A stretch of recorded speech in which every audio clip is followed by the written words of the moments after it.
Jesús le dijo y se fue. Cuando ya él descendía, sus siervos salieron a recibirle y le dieron nuevas diciendo: tu hijo vive. Entonces él les preguntó a qué hora había comenzado a estar mejor y le dijeron: ayer a las 7 le dejó la fiebre. El padre entonces entendió que aquella era la hora en que Jesús le había dicho: tu hijo vive, y creyó él con toda su casa. Esta segunda señal hizo Jesús cuando fue de Judea a Galilea. Para todos nosotros, los que ya tenemos un tiempo en el camino de Dios y los que no, que hayan empezado hace poco,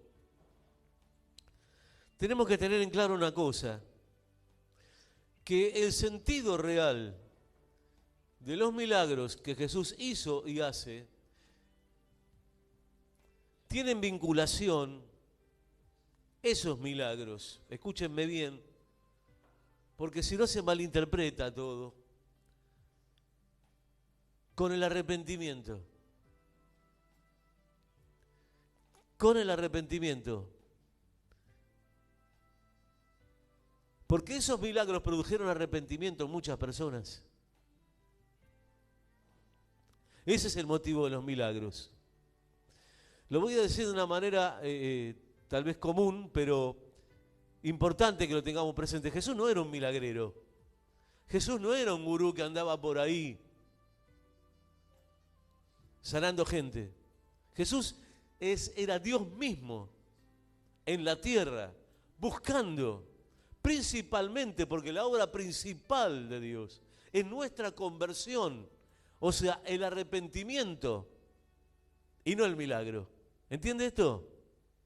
Pues lo importante es el cambio en la persona. El milagro es una consecuencia, pero nunca lo fundamental.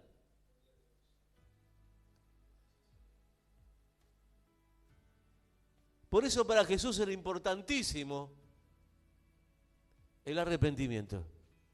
Por ese motivo Dios vino en forma de hombre a la tierra para llamar a los seres humanos al arrepentimiento.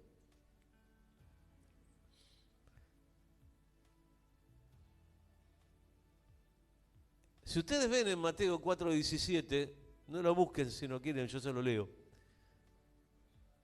Dice que al principio de su ministerio, dice, y Jesús comenzó a predicar y decía esto, que era el mensaje central de su prédica: arrepentíos porque el reino de los cielos se ha acercado. Lo primero que Jesús dijo fue: arrepiéntanse.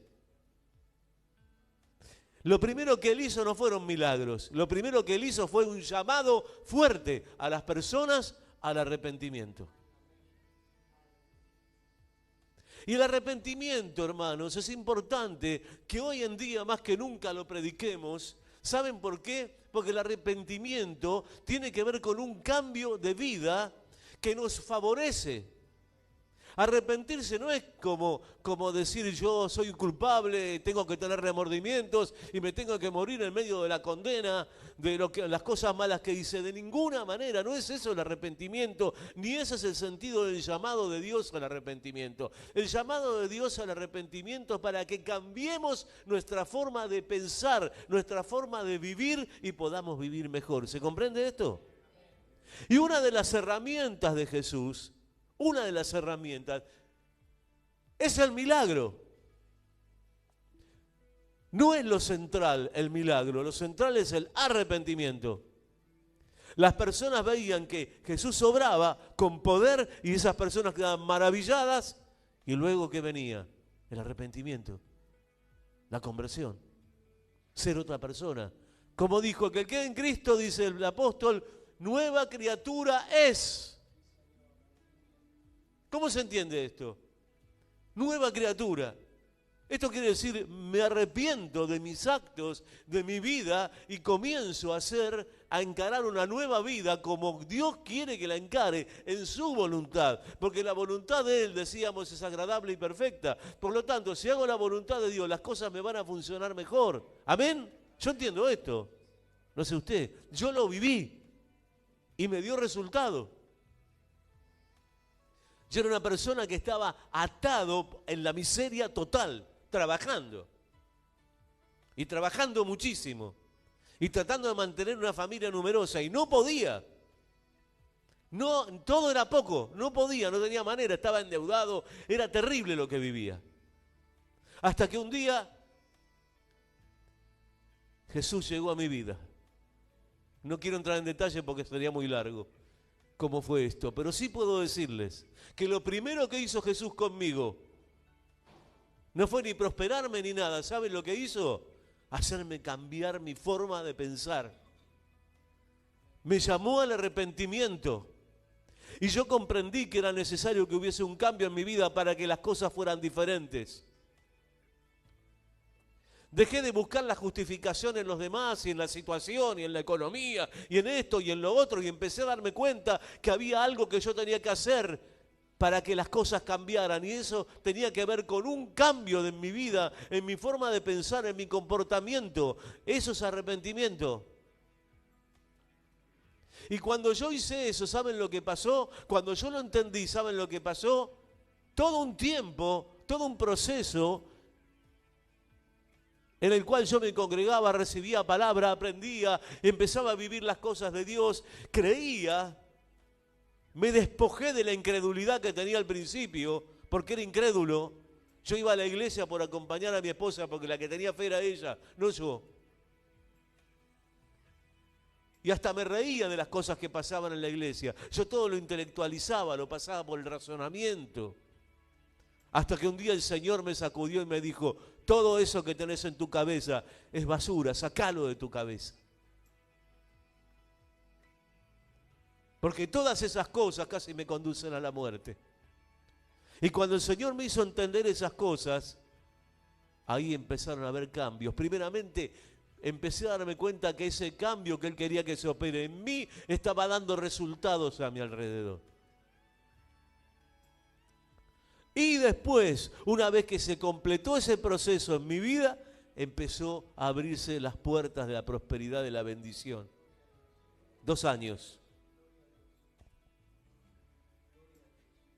Algunos quieren que la cosa venga ya. El café instantáneo, ¿vio? Lo meto en la taza, lo mezclo y ya está, me lo tomo. No es así. Hay un proceso, que es el proceso de la fe. Sin ese proceso es imposible recibir nada de Dios y hacer la voluntad de Dios. ¿Cuál es la voluntad de Dios? Que me congregue, sí. Que lea la palabra, sí. Que ore, sí. Y que cambie. Que me arrepienta.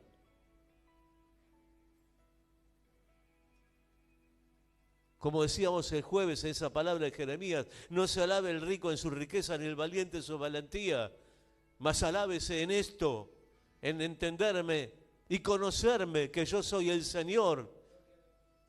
Y misericordia, juicio y justicia quiero para esta tierra. Entenderme y conocerme. Y eso es lo que tenemos que buscar. El que verdaderamente se arrepiente y quiere cambiar, busca entrar en la voluntad de Dios y las cosas cambian.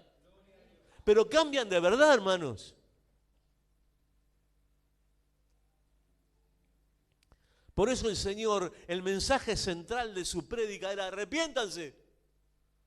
Porque Él sabía que era fundamental eso, el cambio, para que las cosas funcionen bien. Y Él le estaba predicando Jesús a una nación, a esa nación le decía, arrepiéntanse para que las cosas cambiaran, dejaran de ser esclavos de Roma. Pero eran duros de corazón y no querían entender.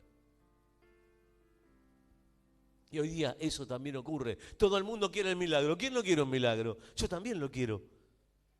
Pero eso demanda un proceso de cambio.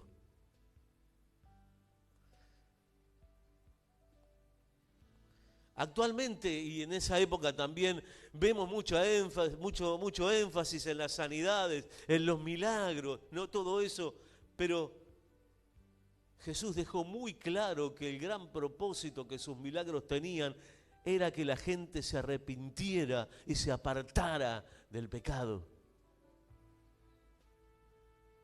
En Mateo 11, del 20 al 22 dice, Entonces comenzó a reconvenir a las ciudades en las cuales había hecho muchos de sus milagros, porque no se habían arrepentido. ¿Entiende esto? Diciendo, ay de ti, Corazín, ay de ti, Betsaida, porque si en Tiro y en Sidón se hubieran hecho los milagros que han sido hechos en vosotras, tiempo haría que se hubieran arrepentido en silicio y ceniza. Por tanto os digo que en el día del juicio será más tolerable el castigo para Tiro y Sidón que para vosotras. Miren qué tremendo.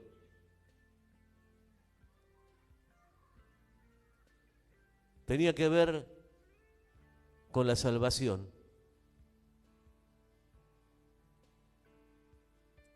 Tenía que ver con el poder de Dios. Tenía que ver con un cambio.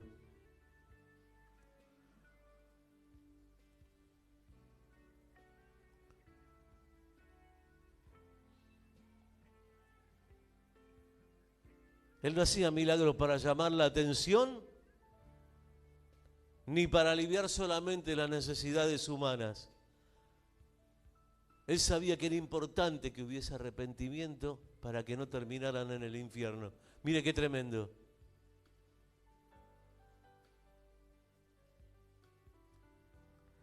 Entonces yo quiero que vayamos a este pasaje entonces. Vemos que este hombre del rey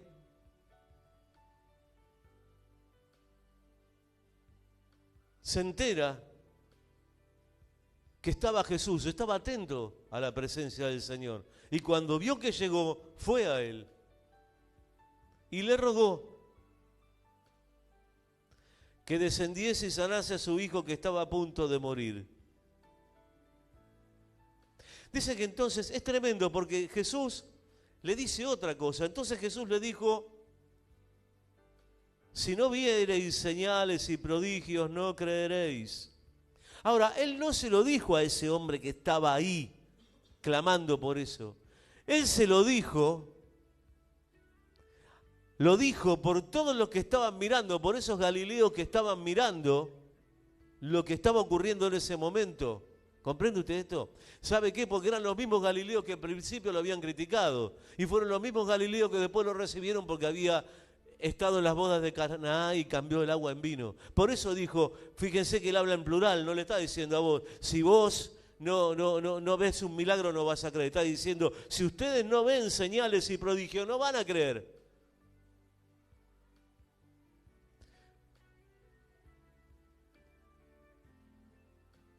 Parece que no tiene nada que ver, pero tiene que ver.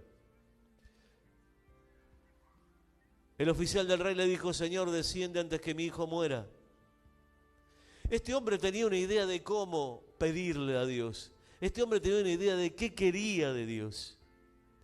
De cómo orar y cómo lograr que Cristo le prestara atención.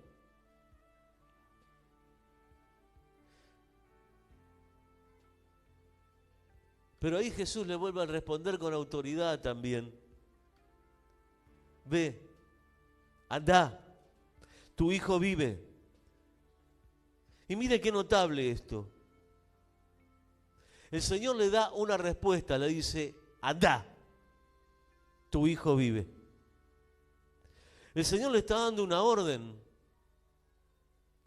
Fíjese qué cosa, porque este hombre lo que él quería era que Jesús fuera ahí a Caná, a 25 kilómetros donde estaban, y que Jesús fuera ahí porque él sabía que iba a echar fuera la muerte que estaba en su hijo. Sin embargo, este hombre, él pensó eso, pero Jesús le dijo, anda, porque tu hijo está vivo. Porque lo que hizo Jesús fue enviar su palabra. Como así nos envía la palabra a nosotros. No hacía falta que él fuera, sino con que la palabra fuera desatada, el milagro se iba a producir. Lo importante era que quien tenía que recibir ese milagro tenía que creer primeramente. ¿Amén? Y porque había un propósito en esa palabra. No solamente dirigida hacia ese niño que estaba muerto. Y Jesús no fue. O sea, no procedió como él oró. Muchas veces oramos y creemos que el Señor va a hacer las cosas de una manera, pero resulta que las hace de otra. Pero la forma que Él las hace mejor. O sea, que usted ore como le venga, no se haga problema. Porque lo importante es que usted ore, pero lo importante es que también tenemos que entender que tal vez no haga las cosas de manual como nosotros lo estamos pidiendo, pero Él las va a hacer de una manera más efectiva, precisa y permanente. ¿Lo recibe a esto? Yo también lo recibo. Ayer estuve trabajando mucho en esta palabra y estuve profundizando la razón de esto. ¿Por qué Jesús no fue? Porque Jesús estaba trabajando, ¿saben qué? En la fe de este hombre. Estaba trabajando en la fe de este hombre.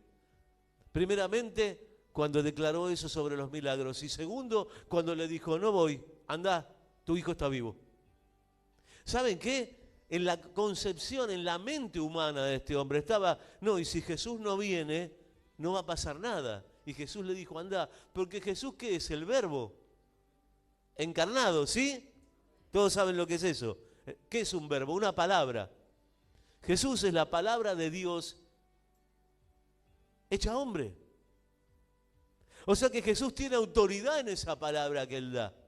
Y Él hace lo que quiere con esa palabra, la envía o la retiene. Y la envió. Cuando envió esa palabra, con esa seguridad, Él no solamente le da una orden, no solamente le está diciendo, anda. Le está diciendo, tu hijo vive. Ahí dio una sentencia. ¿Saben lo que es una sentencia? Una palabra definitiva. Cuando un juez dicta una sentencia, esa sentencia se tiene que cumplir. Y Él sentenció a la muerte a través de su palabra. La echó fuera, diciendo, anda porque tu hijo vive. No le dio importancia.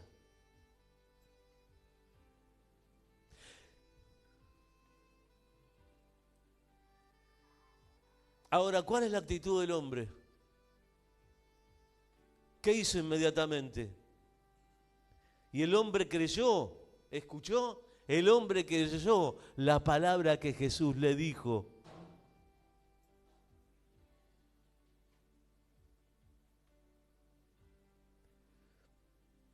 Y se fue. Solamente con esa palabra se fue. Amén. Nada más y nada menos. Pero Él se fue con esa palabra y estoy seguro que tuvo que viajar 25 kilómetros de vuelta y habrá estado pensando en todo ese proceso con qué se iba a encontrar.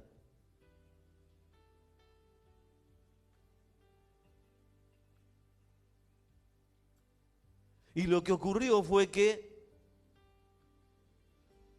tuvo un resultado, tuvo un fruto, esa fe de ese hombre, el haber creído lo que Jesús le dijo, aunque le resultara raro, porque él lo que esperaba que Jesús fuera con él, y Jesús le dijo, yo no voy a andar.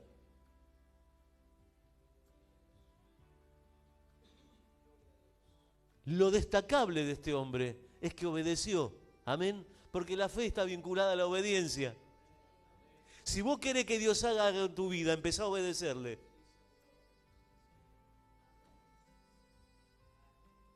No te muevas en tus tiempos, movete en los tiempos de Dios. El no puedo para un hijo de Dios no existe. Porque para todo lo que el Señor quiera que yo esté, voy a estar. Porque la fe está vinculada a la obediencia. Amén. Y este hombre, ¿qué es lo que hizo? Fue y hizo lo que Dios le dijo. No sé qué hubiera hecho cualquiera de nosotros en lugar de él, ¿eh? No sé. Pero él hizo lo que Jesús le dijo. Y se fue. Y tuvo fruto, tuvo resultado. Porque al haber creído, al haber obedecido, cuando llega al otro día, ¿qué dice? Esto fue el día anterior a las 7 de la tarde que Jesús le dijo eso. Cuando ya él descendía, sus siervos salieron a recibirle, le dieron nuevas diciendo, tu hijo vive. El resultado de la fe y de la obediencia. Aquel que cree en Cristo obedece a la palabra de Dios, hace la voluntad de Dios porque sabe que va a tener un resultado.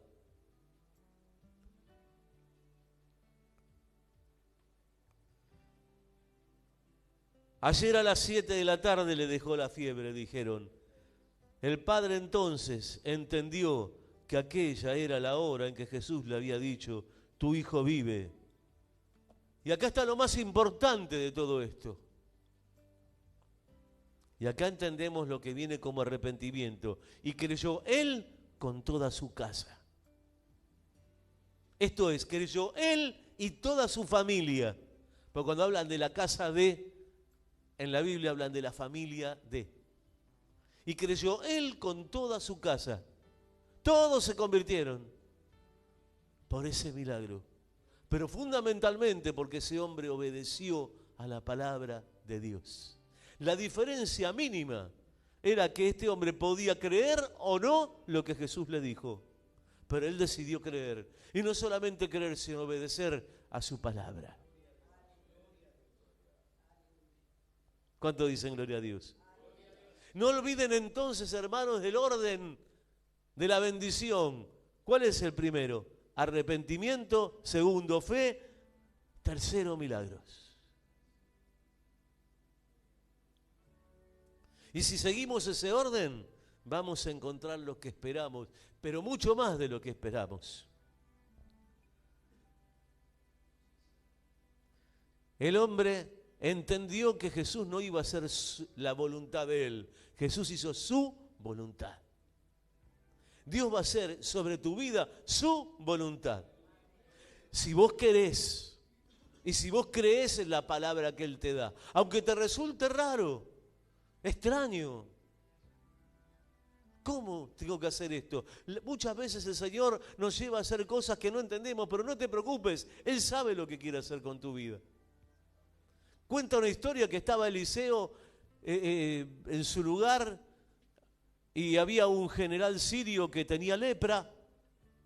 Naamán se llamaba y fue a verlo porque una mujer que trabajaba, que era judía en su casa, le dijo, andá a verlo a este profeta que Dios obra a través de él. Y cuando Naamán fue, le dijo a Eliseo lo que necesitaba y Eliseo le dijo, bueno, andá al Jordán y bañate 7 veces. Y el hombre se sintió contrariado porque dijo, es más, no se lo dijo Eliseo, le mandó al asistente de él, le mandó que se lo dijera. Y este general sirio, imagínate, se sintió humillado, dijo, ¿cómo? Tengo el Tigris y el Éufrates, que son 2 ríos poderosos en los que puedo ir y bañarme, y este me manda al Jordán. Pero su asistente, que era creyente, le dijo, hacé lo que él te dijo. Y Naamán se bañó 7 veces en el Jordán y salió limpio de toda lepra. No fue como él creía que iba a pasar. Él se imaginaba una teofanía, descenderían los ángeles del cielo, Eliseo haría una oración terrible y este se sanaría. No era así. Fue sencillo. Andá y bañate 7 veces en el Jordán, listo. A veces Jesús nos va a pedir cosas, nos va a decir que hagamos cosas sencillas. Siempre todo lo que Él nos diga que haga va a ser posible para nosotros. Jesús no le dijo a este hombre algo imposible. Andá porque tu hijo vive, le dijo. Simplemente tenía que volver. Amén. Simplemente. Así es la palabra de Dios sobre nuestra vida. ¿Sabe quiénes complican la palabra de Dios? Nosotros, cuando empezamos a dar vuelta. Cuando empezamos a querer razonarla, cuando empezamos a decir, no, pero ¿qué pasa? Que no hace nada. Yo estuve orando y no me respondió, y ya pasó una semana, y ya pasaron 2. No importa, pueden pasar años, pero lo va a hacer. Y el día que lo haga, vas a ver la gloria de Dios de una manera como nunca antes la viste. ¡Gloria! Pero vas a tener que caer en lo que se llama arrepentimiento. Tenemos que arrepentirnos, hermanos. El mensaje es ese. Tenemos que cambiar. Tenemos que ser distintos porque el que cree en Cristo, nueva criatura es.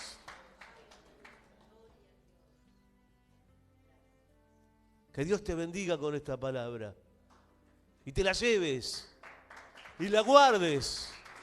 Y la hagas. Porque eso es lo que tenemos que hacer. Si Dios nos da una palabra, hacer lo que Él dice. Punto.